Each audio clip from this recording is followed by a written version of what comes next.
A healthy sense of self-esteem is a balance between pride and humility.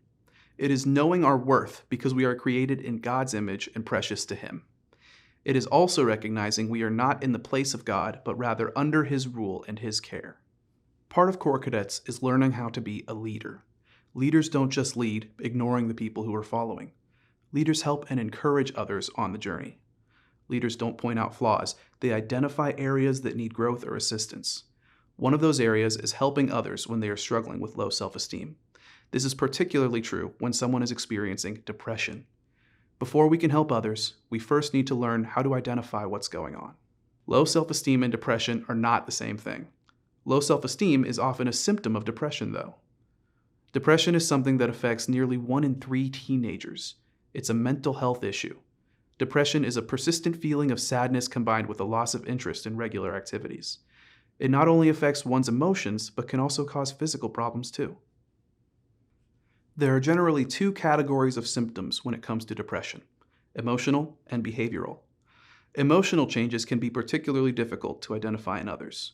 We will talk more about those in the discipleship lesson. So let's look at behavioral changes to watch for in others. Tiredness and loss of energy. Not sleeping enough or sleeping too much.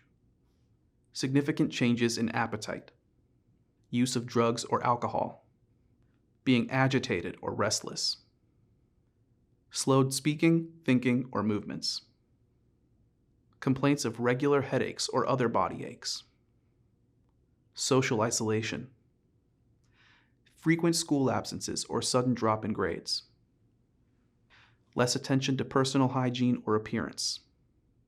Angry outbursts, disruptions, or risky behavior. Other behavioral symptoms of depression are self-harm, such as cutting, or planning or attempting suicide.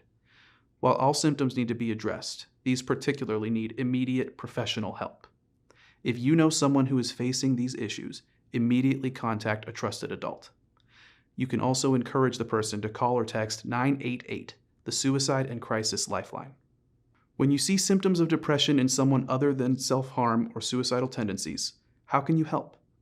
There are many steps you can take to help someone struggling until they can seek professional care. Be present. Just knowing someone is there can help a person who is struggling with depression. They may not want you around, but still let them know that you are available and that you care. Get involved. You don't need to know their personal struggles or all the details, but you can listen. Go for a walk together. Exercise can make a big difference in mental health. Invite them out or take a healthy meal to them. Encourage them to drink plenty of water and get some rest. Pray. This isn't some religious catch-all we tack onto everything. Prayer actually changes things. Pray for the person who is struggling. Pray for healing. Pray for discernment. Pray for the right people to come alongside and help. God hears. He loves each person more than we can ever imagine. If you know of someone who is struggling with low self-esteem, it may be a sign of depression. Encourage them to seek help. It's not a weakness. It's actually a sign of great strength. Just by being aware of what others are going through, God can use you to bring healing.